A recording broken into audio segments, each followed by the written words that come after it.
What's the word, bloods and nerds? It's your 40-year-old boy, Mark J.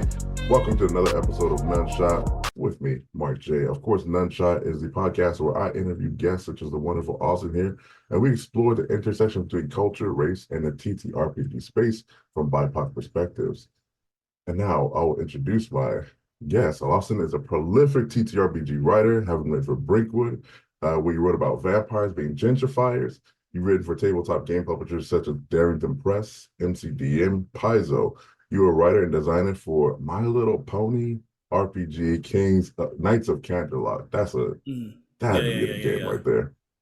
You are a game designer for Demos Academy, a GM-less horror game and a coloring book. You worked recently on Kids in Capes, not Kids on Capes. No, in the capes a lot of people that say on capes. Kids in the Capes, Kids in Capes from Hunters Entertainment. Well, I think you might have something to say about combat. I don't know if you do or not, but you might have something to say about the combat of that game. You're a co-host of the hilarious and informative Secret Histories of Nerd Mysteries. Well, last episode, y'all were talking about mascots. I found that really entertaining. Olympic mascots. That was something else. You're a cast member of the Actual Play Beach episodes. You may recognize Austin from the now Crit Award-winning Actual Play series Transplanter. And also where Austin has been nominated by the New Jersey Webfest for Best Character Performance. Congratulations on that. Thank you. That was incredible. And I feel like I barely scratched the surface with this introduction, so I'm gonna cut it off right there. You know, there's the not the glacier. What are those things called? Underwater that killed Titanics? Say again? What are the things that kill Titanics? The icebergs? Icebergs. Oh my gosh. That killed Titanic. Yeah, you know, they went around killing Titanics. I feel like I'm barely scratching the iceberg. Welcome, Austin. Welcome to the show. How's everything going for you? What's the word? How you doing? I'm doing okay. You know, I can't complain. You know, it's been I've had a good week. Let's keep it to a week. I've had a good week. All right. I had a lot of traveling recently. I'm all recovered from that. It's arm day after this. I'm having a good day. I dig it. See you in the gym after this. I rock with that. I eat my medicine and did leg day. Today's arm day. Nice, easy breezy, beautiful. I love it. Last night was the Crit Awards. Did you happen to catch the Crit Awards? I did not. I was actually in a recording last night, so I was told about it by I got a text from somebody, but I did not get to watch them because I was recording. It was an interesting experience. I thought British people won a lot more than I thought they were gonna win. Yeah, I was going through the list and I was like, I don't know a lot of these people because like UK stuff happens on a totally different timetable, so I don't know any of it. On a different timetable and for a totally different population, really. Yes. So when people were talking, I was like, I should know about y'all, but I really don't. And then conversely, like they never heard of me, so it swings both ways. Austin, in your day job and your outside of gaming, I know that you are a therapist. Mhm. You are, I'm gonna use this term, unicorn. You're one of the unicorn therapists, and that you are a Black queer therapist. Mhm. For queer folk, Black queer folk, like you are nearly impossible to find. I know people can find you. I'm sure your clients can find you every week. But for Black queer folk who are like in the mix and trying to get through life, someone like you is just incredible. Mhm. I'm just curious, just for me, like, how do you feel you represent yourself as a Black queer therapist? Like, what does it mean to you to be able to serve the population that you serve? I'm just curious. Yeah, it's when I first became a therapist, I was not a Black queer therapist. I was just a Black guy therapist. Word. uh and then, like many people, when I was locked in my house for roughly 2 years straight, I figured out a lot about myself because I'd had free time. Um but I've always seen it as like it's like a very weird, important place to be because Mm, I know I'm not the only one in my city certainly because not. Yeah. I know of a few. I know of, and there might be more now, but when I was in grad school, I knew of like one other person in my grad school program who was a Word. Black queer person. Yeah. Um, and I know out there in the city now there are like two other Black Ooh. queer therapists that I've like been able to know exist. I haven't Yeah. like necessarily talked with them, and there are a few more like throughout the state. Um, but not so many. There are a lot of barriers to becoming a therapist for Mm, anyone, and then the more marginalized identities you like throw on top of it, the like harder it gets for people. Like the yeah. like bigger the stat gets. Um, so I know it's really important, and I also know it means that like I try to manage my caseload appropriately. Like when I Yeah. get full, I get to like almost full, and then I like stop taking clients because I was just trying to leave like a little bit of room. Yeah. Um, because there are some people who want to see. I mean, most people who go to therapy want to see someone who looks like them, and like the more marginalized identities you have, the harder it gets. Like Mm, I'm Black, queer, sex positive, say kink, it. and Yeah. like kink. I'm like part of the kink community. Polyam, like the more identities you have, like the harder it gets to find someone who can like relate to your Absolutely. experience. Yeah. um and so I understand it's like a very important place for me to be in. Mm, it is. I can imagine it feels like it is. Yeah. Because I know for my journey with a therapist, the last therapist I had was like a boomer old white guy, marriage counselor, and I just got tired of him telling me what my life was, and me just sitting there listening to him tell me how to live my life, and I was like, no, I'm good. I really Yeah, would like someone who can reflect my situation a little bit better yeah, absolutely. without having to spend all those sessions like, here's what it means to be Black. Like, Yeah, yeah, it's rough. mm, It's and I experience something similar on the other side, like when the uprisings happened in 2020, mm, 2021, 2020. It was yeah, summer 2020. um when they were going on through like all of that summer, kind of like for the rest of the year, I was experiencing something similar with like a lot of my white clients who they're like going to these demonstrations or not going or wanting to go or blah blah blah blah, and like mm, experiencing this weird like I'm experiencing it now too with like the mainly a genocide in Palestine, a lot of people are talking about, but there's also genocide in Congo and Sudan. But like mainly a genocide in Palestine is like a lot of my white clients are talking about, but I'm experiencing something similar of like I am their space to decompress and vent from that stuff, but then yeah, they feel bad. And it's like an mm, interesting interaction of like the societal pressure that they like come in and they go to therapy so they're like an informed person to understand that like like, they always feel like, on some level, I feel bad that I have to, like, unload this on you, because they're like, that feels Mm, wrong. wow. And, and I'm like, I appreciate that, but I am your therapist. Yeah. Uh, Professionally trained. That's what the job is. Like, yeah. that's like what my job is Yeah. here. I'd rather you do it to me than like your black friend.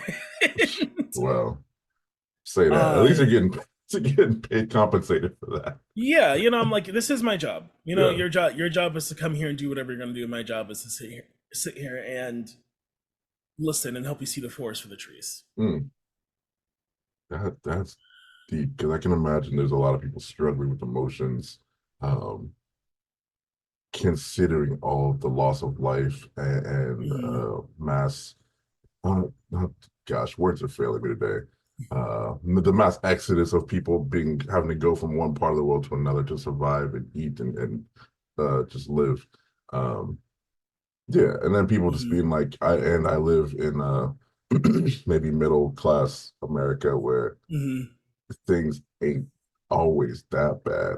But obviously, everyone still is allowed to have their struggles and process whatever they're going through or what they've been through. Mm-hmm. I can just imagine there's that dichotomy of being pulled two different ways or many different ways. Mm-hmm. But that's, it is what it is. Um, Having said all of that, wow, let's go back to something less cathartic, maybe. Uh, how does being a therapist, how does being a therapist, having been in an empathetic profession, well, let me rephrase that because not all therapists are empathetic, but I'm hoping you're an empathetic therapist. Being an empathetic person, being that kind of profession, how does that inform like your game design, your narratives, your writing, your process? I'm so curious. Yeah. So, like, how does being a therapist inform my game design, or how does Mm-hmm. specifically being empathetic? Either, Okay. yeah. Being a therapist. So the way I go about game design is is very similar to the way I go about therapy, which is I kind of just do it. I Mm, was talking with coworkers the other day. We had like our my office did our like end of summer party, because like next week a lot of people that have school age kids, like, they go back to school, so it's like end of summer party. mm, Um and I always find it so interesting when I talk to the therapist, because like of how different we all operate. mm, Some of them were talking about like struggling with like when they feel like a client needs to be let go, or a client is just like doing the same thing over and over again.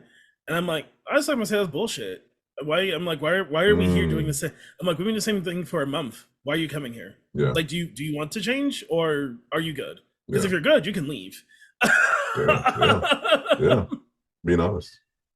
And it takes a lot of rapport to build with someone. That's like something I've said to like people I've been seeing for literally half my career. Mhm. Um, but it's sort of in the same way I go about game design, which is like I just sort of do what feels like I should do, and if it's not good, if I get feedback, then I'll like change it. But I've learned through therapy, like, if you follow like your gut, you're probably on the right track. It may not be perfect, but with game design, which is a leg up it has over therapy, is like I can always edit, right? Like, I can do it, I can write it down, Yeah, and if someone else on the team with me, if it's like a team project or the publisher doesn't like it, we just edit it, yeah, yeah. literally fix it in post. Writing is the easiest thing to say fix it in post with. Easier than Yeah. audio, easier than video, easier than drawing. Oof. Writing, I type out a sentence that's bad, and someone's like, change this. Simple, easy. Backspace is right. I just backspace, you got it. We out. Yeah, Easy, yeah. simple. Oh, I love that. Everything can be redone, at least Everything. on paper. I mean, I don't know. It's like, if it feels right to you, you're probably on the right track. And also, like, Mm, if whatever you're going to put out there isn't going to, like, in some way result in your life reaching its final conclusion, mm, probably try it out, uh I'm not saying go out there and be reckless or be a bastard or something. Don't say Austin told me to write this horribly, like, America first racist garbage. But I'm Right. saying, like, if you feel like whatever it is you're putting out is what you need to put out right now, at Mm. least get it out there. Get it Mm. onto paper, get it in front of somebody, and then you can figure out why it is you wanted to make it. That's like just getting knowledge right there. Just getting those things out. And like you said, for writing, you can edit it. But then like for actual play, it's one shot. Not literally one shot, but it's like you better get it right the first time or do it Mm-hmm. well the first time. Mm-hmm.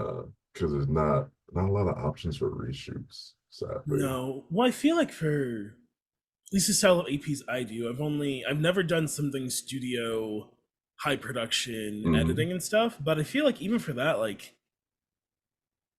it is a form, it's still like a very budding art form, right? Like these sort of like Mm, quote unquote yeah, big players are still getting established, and there's not a lot of medium players yet. yeah, You have a few places like Pixel Circus, I'd say, is like a medium player.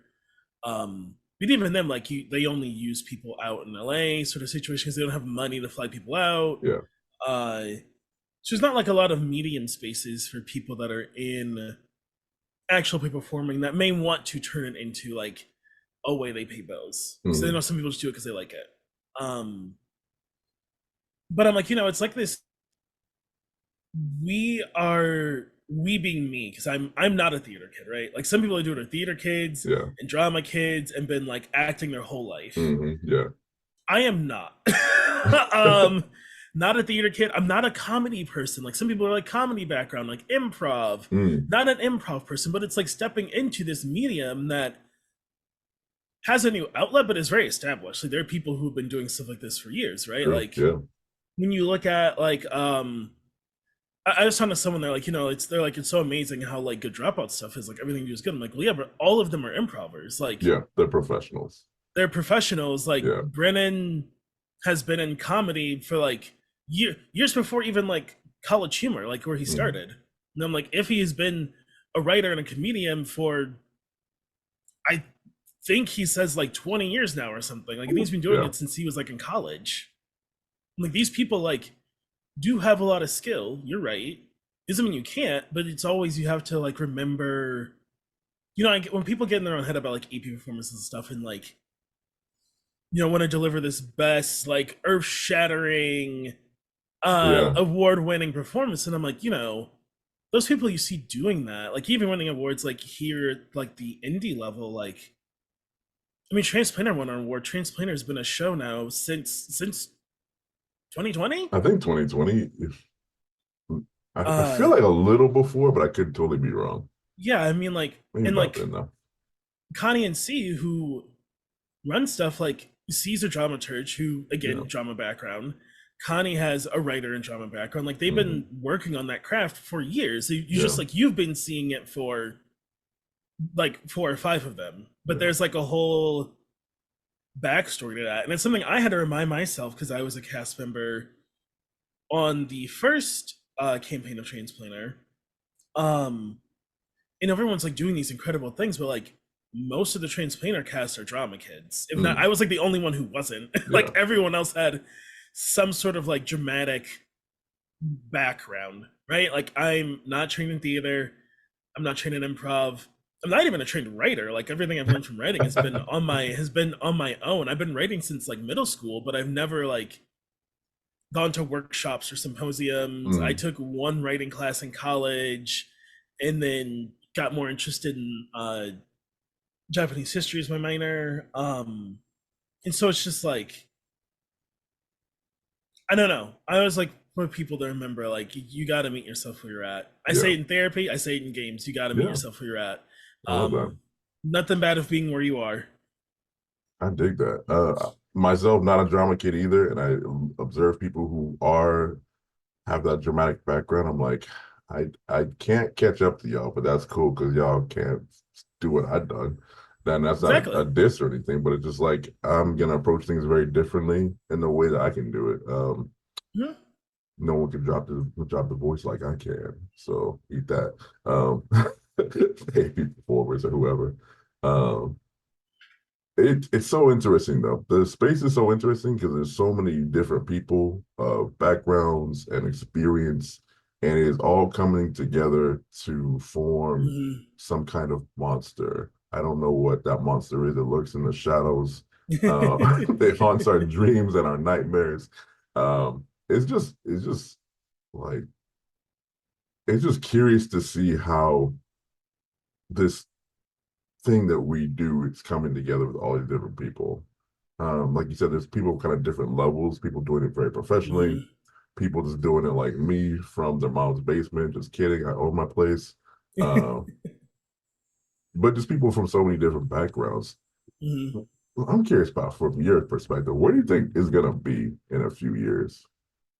What do What you do I think? imagine it might be?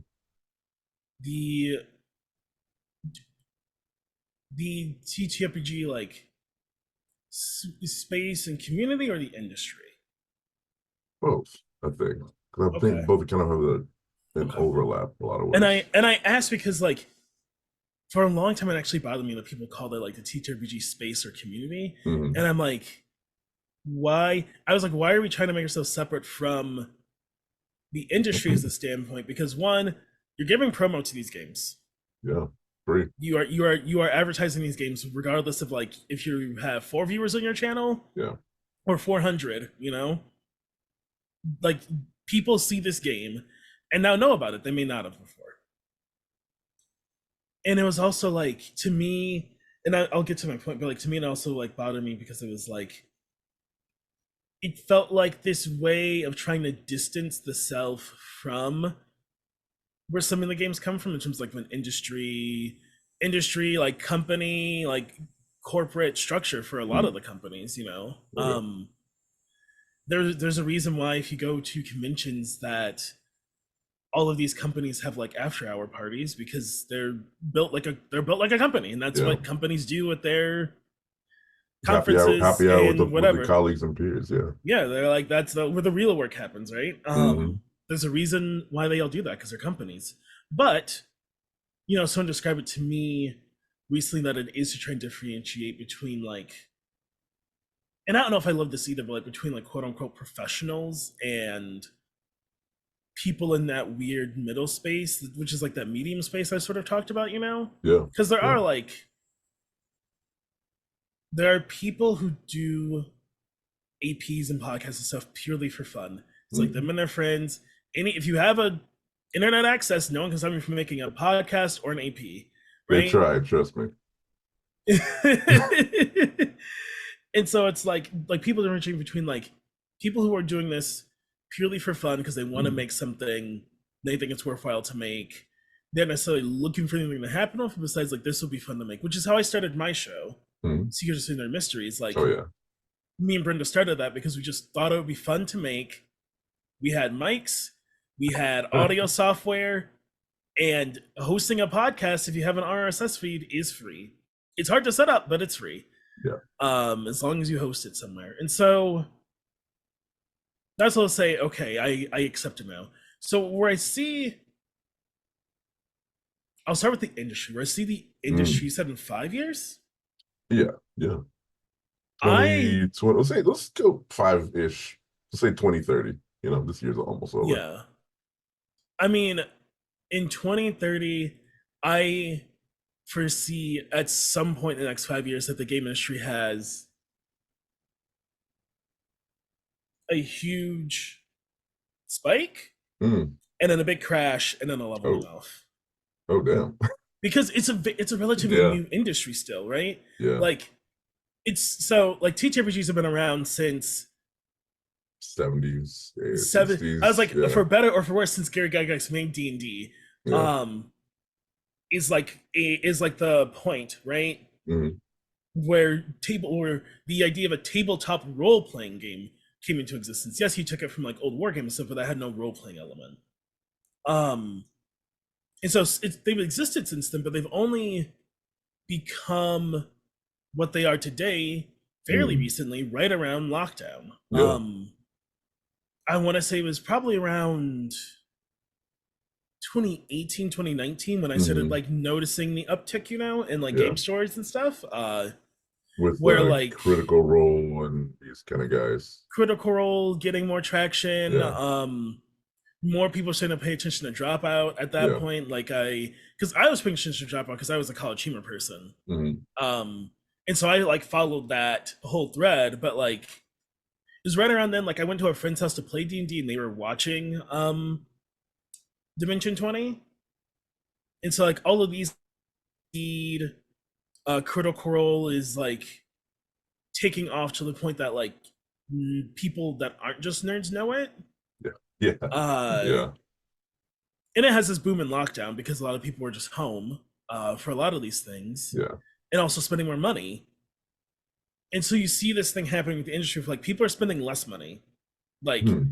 Kickstarters aren't doing like 200%, like making millions of dollars and stuff, Yeah. unless they are these like the Super Avatar well game, known. like High. the Yeah, Power Rangers game, yeah, like where essentially it is like this is a pre-order page. This is not a yeah, crowd. I mean, it is a crowdfunder by name. You don't need to do this. You yeah, could surely just launch a pre-order page and make just as much money. yeah. I don't know why you don't, because then you have to pay Kickstarter fees. But one, the fees are right off, and two, you can make a big flashy campaign page, which is a better way to entice for pre-orders than your website and building it for your own website. Like I don't like most like Renegade's website is fine. It's a normal website. Building out the way to make a pre-order page, just like a Kickstarter page, I'm sure would be they're like we'd have to hire someone and we could just use Kickstarter. Yeah, easy. um but you always see that sort of dip. So I think it'll see like some sort of spike. Some sort of spike will happen, and then there'll be like a bottoming out, and then it'll level out to probably something higher than what it was before. Higher than it is right now, you think? Yeah, because I think it'll go like up here and then it'll like drop, but like drop to like down here Okay. and sort of like level out, which would be like higher because like now it's like down here, right? Like Yeah, the only people who have money are Hasbro. true. Facts. Like Paizo has money, and Paizo is trying very, very hard to grow their company in a positive way. Like they pay, like I've written for Paizo, they pay people well, they have good communication. They just They were recognized for their union, correct? Yes, they just got Yeah, recognized for being a unionization. Yeah. union. Like they're trying very hard to do it right, but what that means is like it'll be slow. Yeah. Like I think that's something to remind people like they're trying to do it right. They want to build, and we can show them support. But like it's good. Like to do it right, it's slow. Like they just made a union. That's great. To meet those demands, they're going to have to grow slowly. Yeah. They can't like be doing big hirings. They can't be bringing on a lot of extra contractors. Like they have to take it slow and steady to make sure they don't like tip over, like to keep balance. Hmm.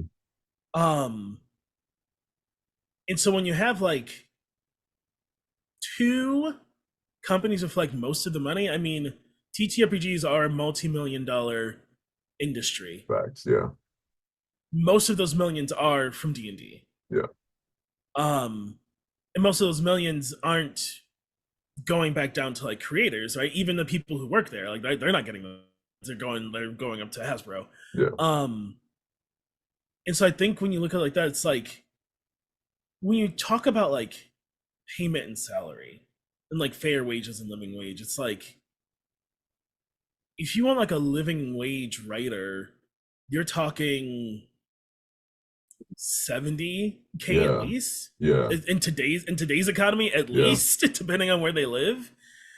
And you're like, okay, they made a profit of like 2 million or whatever. $70,000 is already over a quarter of that, right? Yeah. Like if they were Yeah, and that's just like one. That's just one writer. that's just one writer.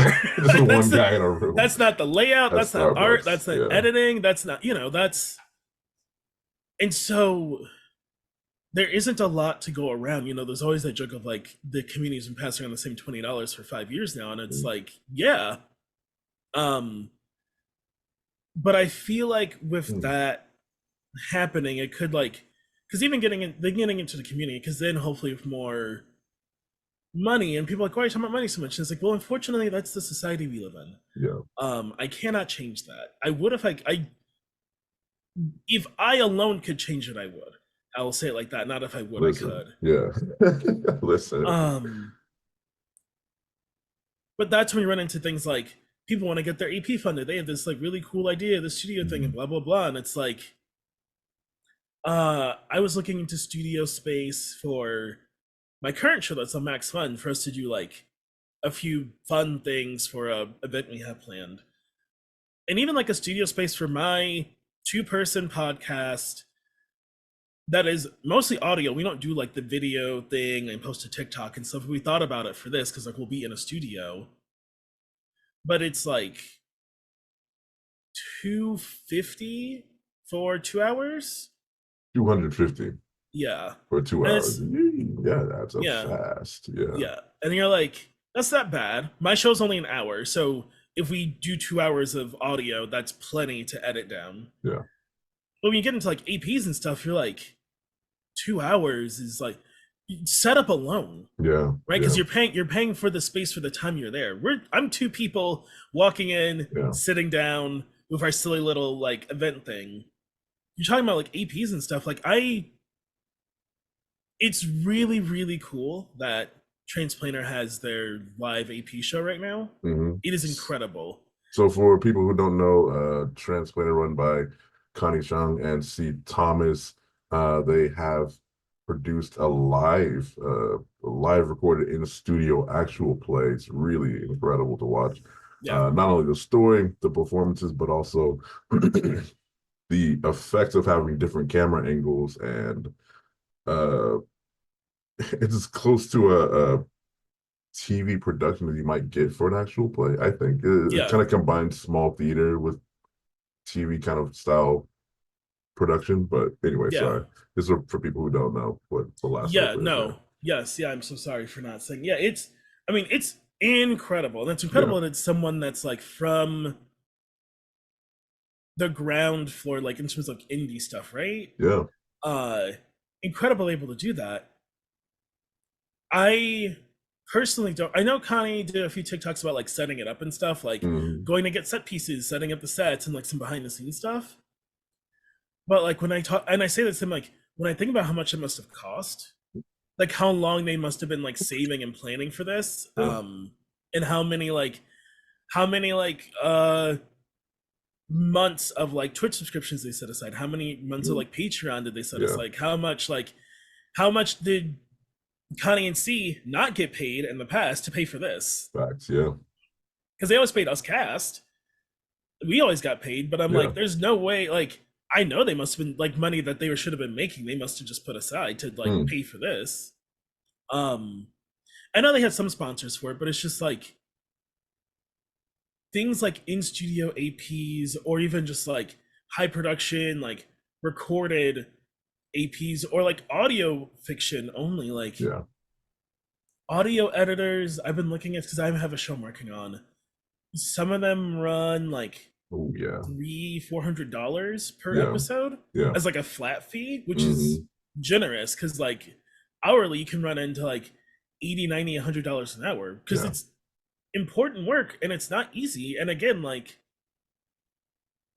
I don't say we're competing, but we're stepping into in the TTRPG community like that. We want to make these like APs and these podcasts and stuff like we're walking into is like the skills that these people have to like do audio editing, do Yeah. video editing, do like sound design and production. Like they are willing to work with us and they're excited that there's this new art form, but also they're like, I edit YouTube video essays, I edit Yeah. commercials, I edit like I do sound production for like short films. Like, you know, they work on these bigger productions that maybe don't get paid fairly. I don't want to jump ahead. Sure.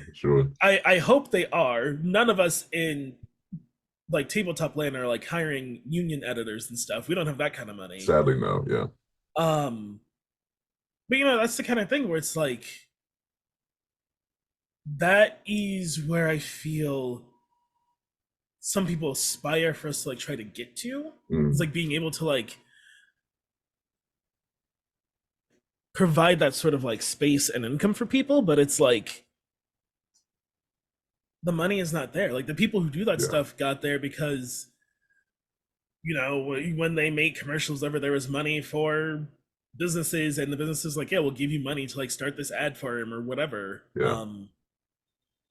And doing that as like a grassroots community thing, because the thing is like there are like some people in tabletop who want to do like grassroots community growing only, which I think is great. Yeah.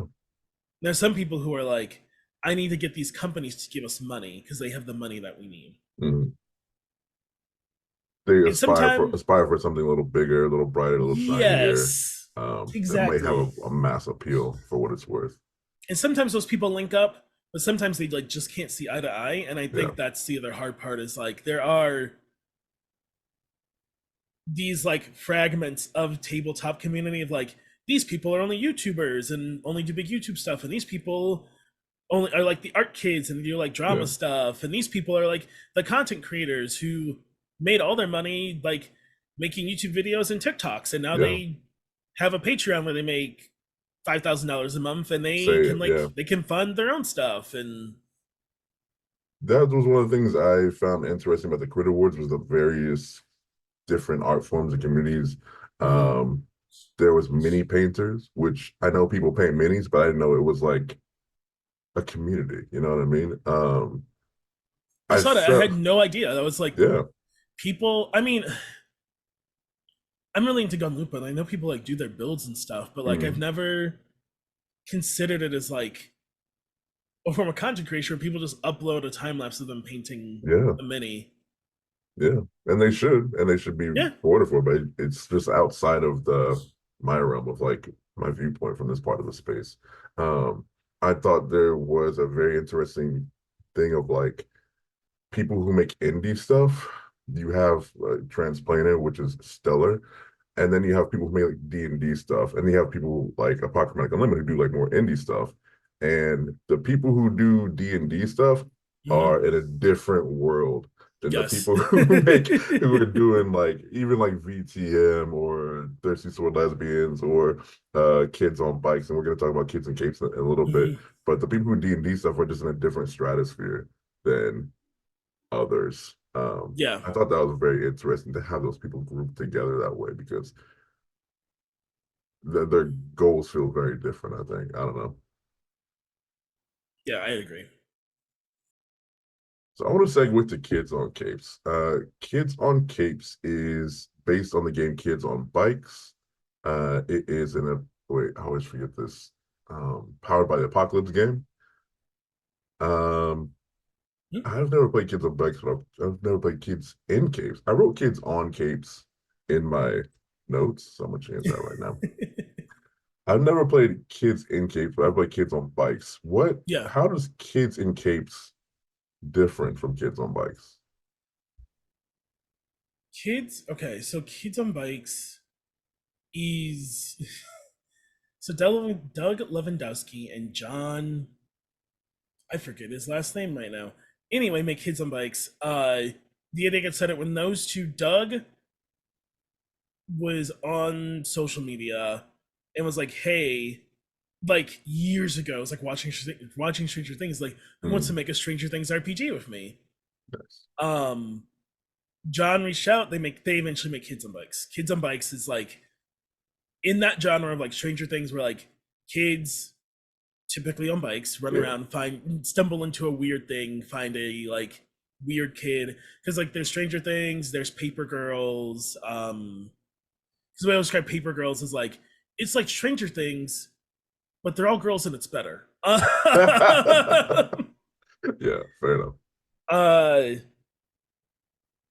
and so like that's like the idea is like you all play normal kids, and then you find the superpower kid, and the superpower kid is like a resource that the table shares Mm, to use. right.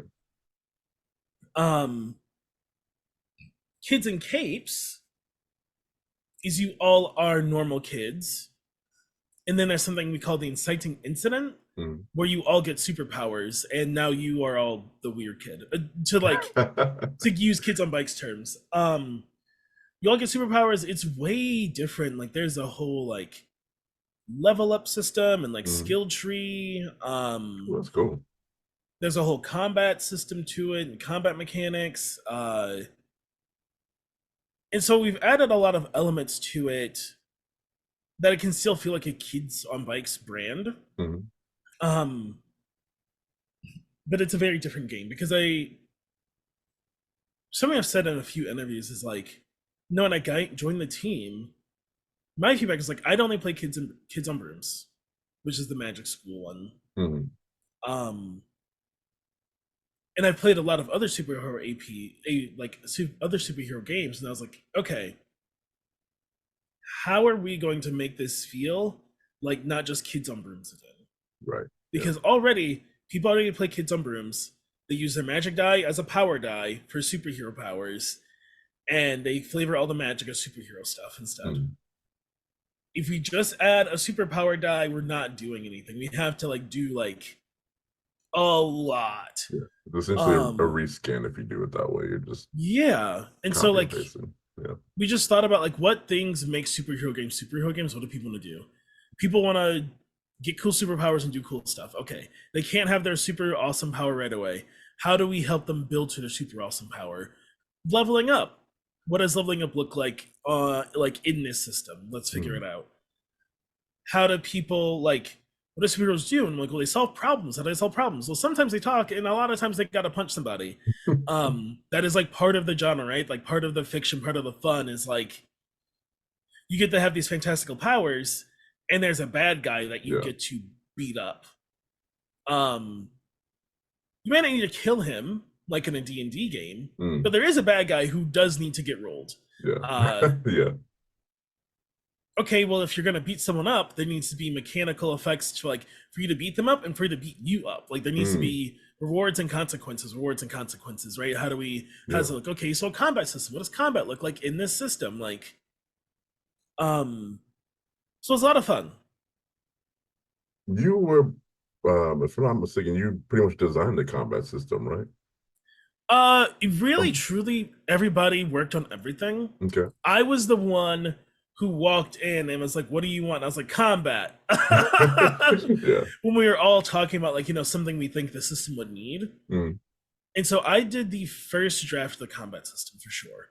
That was my first little solo assignment was combat. Everybody had a little solo assignment for this is the thing I'm most excited about this game.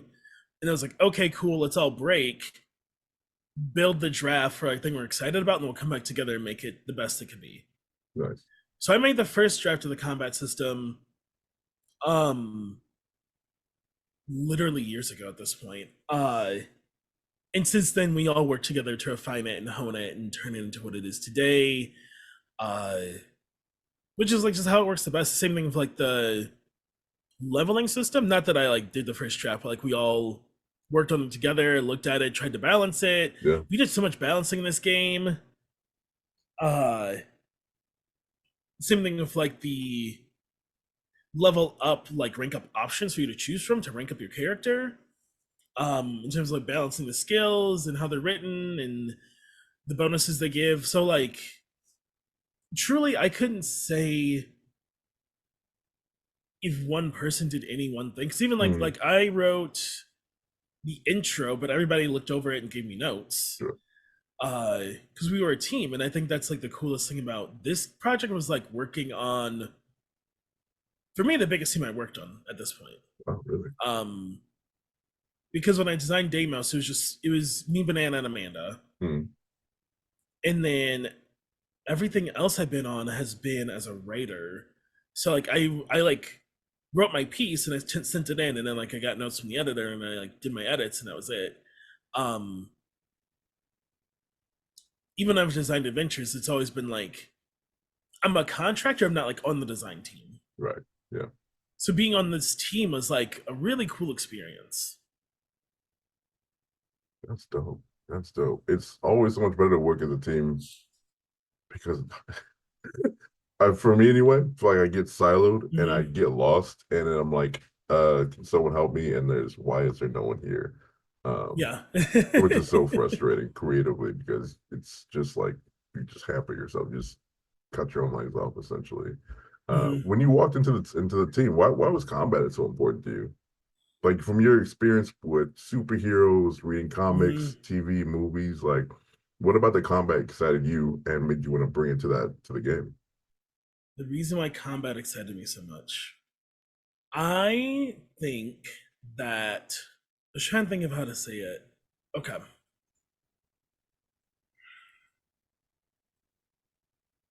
There are some superhero games out there that when you get thrown through a building, you get sad instead of getting hurt. Okay, I know what you're talking about. And I Okay. think that's extremely silly. Yeah. Yeah. Um, where it's like all the damage is narrative. All that matters right now is you feel guilty. And I'm like, I Yeah. got thrown through a fucking building. What do you mean? And instead of your friends having to help you through the fight, they basically have to like support you emotionally instead Yeah. of what it's a very different way of looking at combat. And so I think that's fine and good. And I think games like that have their place. And I Yeah. think games like that can be very fun for a limited time. I don't get a lot of runtime out of them after like 8 sessions, which is 2 months. It's a I'm lot, good. yeah. Like Yeah. I'm good. I can, regardless if this character's retired or whatever, I'm all right. Yeah. I don't have anywhere else to go with this story. Mm. Um, and so I was like, that's something to feel different. Also, it is just so, it's a cornerstone of superheroes to me that like, I like combat. I like fighting. I love fighting. I fight in real life. I fight in games. Yeah. I'm the person. I like D&D because there's, hey, it's a fight simulator. Yeah. You can do other stuff in it. It was built as a fight simulator, and it does that fairly well. I think. I like getting big old numbers and swinging my sword and fighting stuff. Yeah. It's super cool to me. I have a grand time. So that was the other aspect. Is like I like combat a lot. I would Yeah. love if a game I'm on could have combat. That would be great for me personally when I get to play this game one day. But the other thing is, I think inherently superheroes like. So I'll take my favorite superhero, Spider-Man. Okay. Mine There too. comes a Let's go. time in every Spider-Man arc where he's done trying to reason with the bad guy. Yeah. He may be trying to reason with them while he's punching them, but it just becomes like, you have made it clear you don't care for my safety, your safety, or more importantly, the safety of all these innocent people. Yeah. And the only way I can stop you is with a physical altercation. Yeah. And because of that, I will do so. But if you would like to stop, at any point we can. You know, Yeah. it's like in the Spider-Man video games, for example, when you're doing like the boss fights, the entire time he's punching, there's like dialogue where he's like, "Stop doing this! Oh yeah, there's a It lot doesn't have to talking be and like chatting, this." yeah. And they're like, "You don't know anything, Spider-Man," and he was like, "Otto, please." It's the ultimate conflict of wills, right? It's the final Yeah.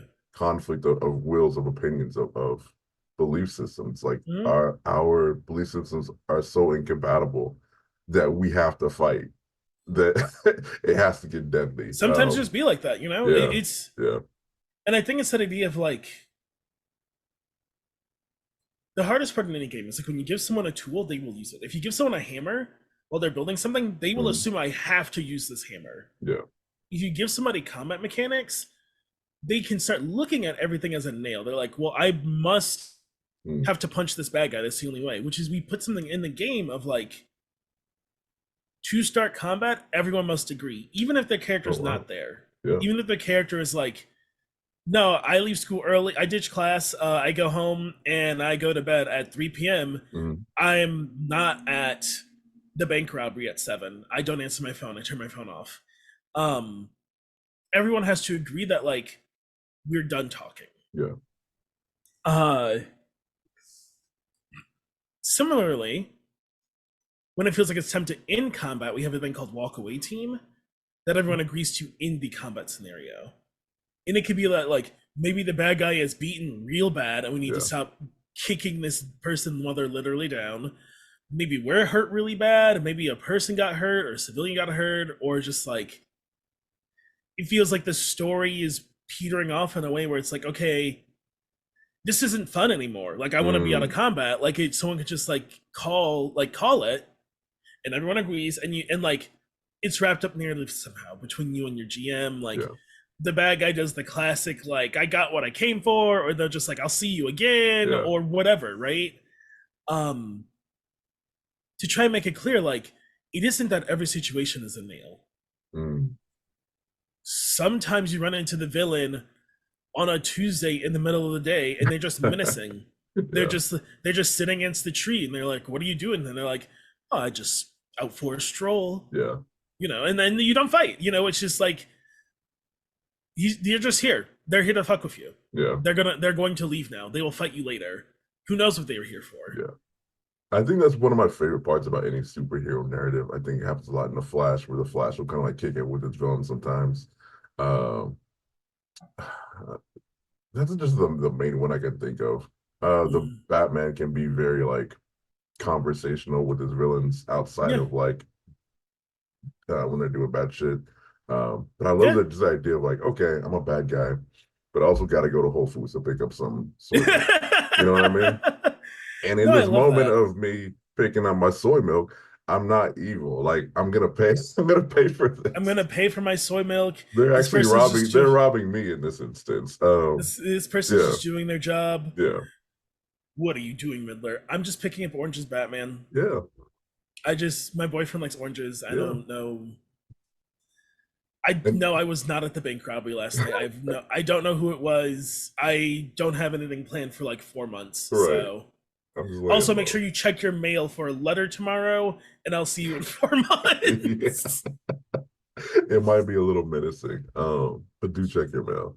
Yeah, just the simple things. The way those stories are told, and I can appreciate again, like Kids and Capes has that kind of system in there where it's like, okay, combat is not always the option. Yeah. As if there is no option and we must combat. Now there's more options outside of combat. It's probably Yeah, more accurate. exactly. Yeah. Exactly. Because we wanted something similar to like, and D&D doesn't do it perfect, depending, it's not rules as written. Mhm. Right? And rules is written in D&D, like the DM says roll initiative, and now you're in some sort of scenario where you're expected to fight. Yeah. Where it's like you can try and talk your way out of it, but now we're in like real action economy, so you just wasted your turn, Yeah. quote unquote. Yeah. Interesting. Um, some tables, like when I run D&D, I try to ask people like, all right, I'll let you know right now, you're not convincing this guy. Hmm. Are you gonna fight him or are we leaving? Yeah. Like, Yeah. what do people want to do? Are you gonna square up or are you gonna try and like escape? Hmm. And we wanted something similar to that with just like, hey, you've talked, you've done a few rolls, nothing's worked. This guy is still going to rob the bank. Yeah. Are you going to try to stop him from robbing the bank in some other way, in which case you only are left with physical as an option? Or are you going to like essentially let it happen, Yeah.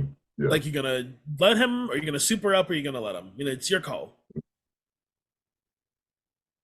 I dig that. I dig that. There's a game in Radiant Citadel, and there's a point where the players come across a character who is dead set on killing a dragon, and everyone tries to stop him.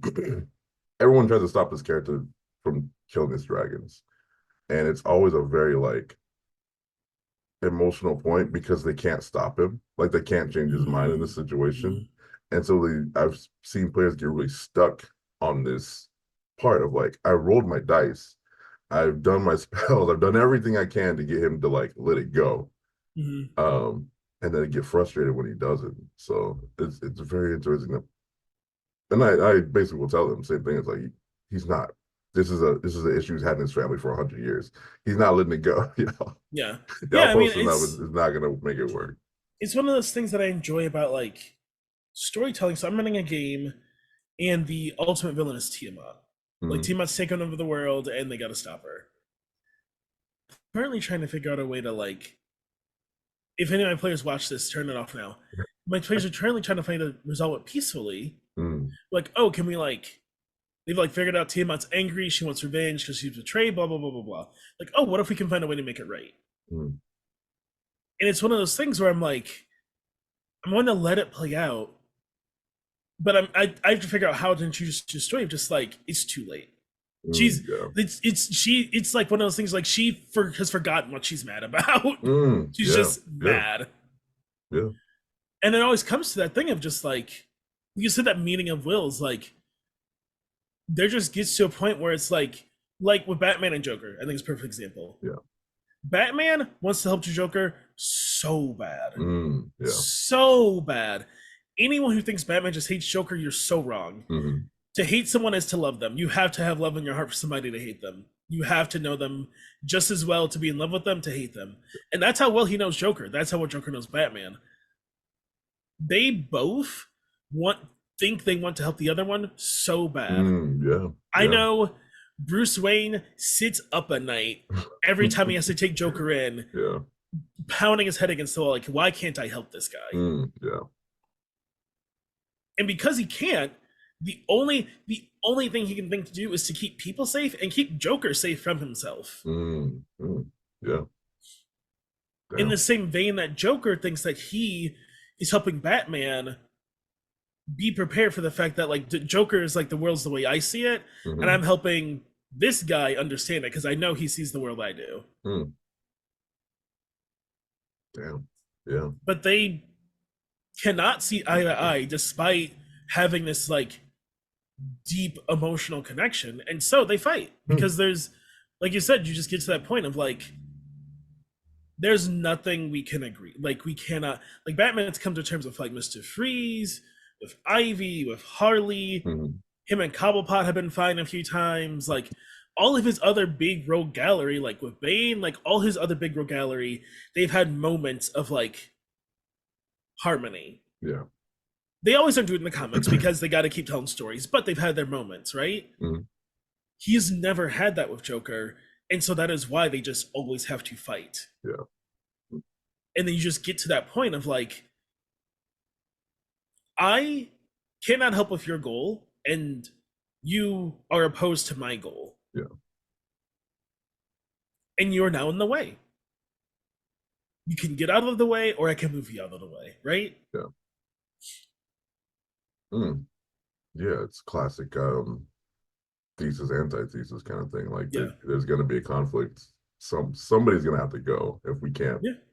um synergize here. I love those kind of stories. Those are like some of my favorite stories because it shows the complexity of the way the world works, Mm-hmm. which is things are complex. Things are complicated. Mm-hmm. Things aren't. You can't just roll to end a war. You know what I mean? Like Yeah. I love when games present that kind of thing. It's such a really cool part of how games, role playing, actual plays in general, can just bring that out, bring out those complexities in ways that like make people uncomfortable. Um, tell me about beach episodes because this I was Yeah. looking it up and I was like, this is like the funniest thing ever. Like this is cool as hell. Yeah, so Beach Episodes is over on Gnome Ann's channel. I think it's just the Gnome Ann on Yes. Twitch. Uh and it's this idea Ann had of like it's a D&D 5e story that skips all of the D&D is how she pitched it. Yeah. We don't show the adventure, we don't show combat, we don't show any of that stuff. All you see is us having a beach episode, like any typical anime or cartoons beach episode where it's like in between the like action. Yeah. We go, there's this island called, I think it's called Solace. It's called Solace. That's like a hidden away island that you can only get to if you appease this like giant, I want to say she's a mermaid. You have to like appease her with a gift and she lets you into the island. You only know how to get there if you've ever been there or if you live there. And so on this island it is like perpetually like beach. God, why does that sound so There good to me? Okay. there's the seasons I was told are summer, cold summer, kind of warm summer. I got it. Jacket summer. Yeah. I love that. Um and so there's always like this last one, the adventure we came back from was like my character is a ranger and the like nature like enclave they were from got burned to the ground by like some evil guy or something. Yeah. What we came back to do on the island though was like the bees I had brought previously for the island so they could like have vegetables had gone missing. Mm. Or we had one episode where it's like we the adventure we had done that we didn't talk about was like a wizard sent us on a fetch quest to find like a spell book or something, and we got captured and had to like fight our way out of a bandit camp. Yeah. But what we did on the beach island was it was the summer festival, and we had to like help them get ready by like getting flowers and blowing up balloons. And so Ooh. it's always stuff like that of just like Yeah. very light-hearted, mundane stuff. And the whole time we're like alluding to whatever adventure we must have had off camera. That's cool. Um, That's cool. it's a great time. I have such a fun time on it. Yeah, sounds like it. It's me, and then the other castmates are live in a day on Twitter, and then Jay or Nalawu on Twitter, Mm. and then Gnome is the DM. Yeah. And we have just a grand old rip roaring time. I have a great time every week. It's on Thursdays. It's great. Yeah. I dig that. I love those kind of, it's hard to put in words. There's a thing like we were talking about earlier where you're trying to make an epic drama, and sometimes when you try to make it, you fail because you try too hard. But there's another thing of Yeah. like, let's just have a good time and tell stories and just kick it and do beach shit with Mhm. friends, with my people. And that's sometimes the best like story to listen to as a Mhm. consumer of AP. Just like it's people just having a good time, and I want to have a good time. So listen to this AP. But anything It's on the beach, fun. I'm with. So you have me on the beach. Yeah, it is it's a fun time. Highly recommend. I think what's interesting, like talking about like when you try to make something dramatic, is like our last episode also like had a big dramatic scene, like and stage cried. Oh, We like yelled at each other. oh. It was in like we'd never intended for something like that for the show, but Mm, it's like when you don't try to force something, I think things also come easier well, yeah. in terms of like what you find through the story. So the way I always depict it, the original Ninja Turtles comic was meant to be a one off. I'm Yeah, sure as you know, one off joke comic issue made by two guys using literally the last of their money they had to try to get into comics. yeah, They had been like living at Kevin Eastman's uncle's for like the summer. Nothing they're making was taking off. They said one last ditch effort. They put out this book and were like, all right, let's like pack up this house and, you know, go back to our parents and get a real job, yeah, essentially. yeah. And then they started getting calls to their company, which was just the uncle's house, about like everyone wanted a second printing. They're like, your book is sold out. And they're like, what do you mean Wow. it's sold out? Because things aren't digitized, so they don't know they're making money yet until people call them. Uh, now like the original sketch they did went in auction for I want to say like $1.5 million. Wow. Wow. Uh, Incredible. and they were just goofing, just Yeah, being weird, just like making stuff because they wanted to make it. And that's yeah. like that's not to say anyone listening to or watching this should one day think like I could sell an AP for $1.5 million, Mm, but it's to say that like things come easier when you don't force it. yeah, When you sit and you ruminate and you're like, this has to be like yeah, art, like with a capital A, yeah. at least for me, like that's hard. I don't know how to do that. I just make stuff because I like it, and if other people like it, that's cool. That's really all you can ask for, I dig that though. Just the idea of accidentally finding success sometimes. That's I don't know if that's an artist's dream, but it's not something to aspire to.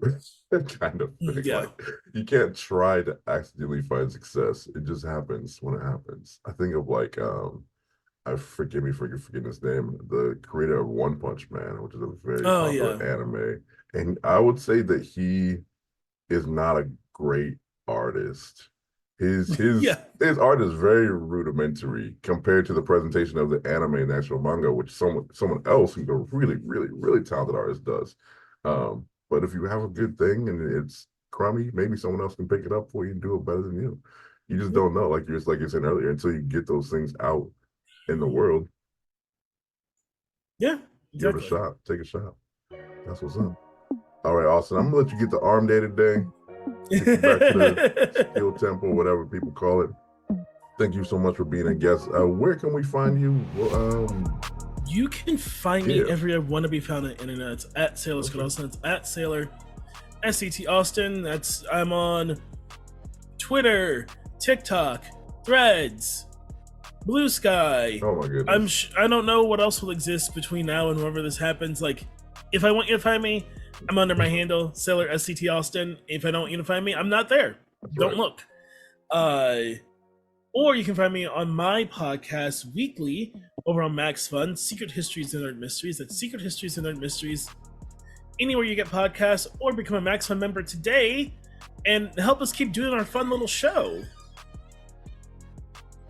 You're being haunted currently. Yeah. We'll let it slide though. Yeah, thank you so much also for being a guest. This has been your host, Mark J, for nOne-shOt. Free Palestine, and take care of yourselves and each other. We out.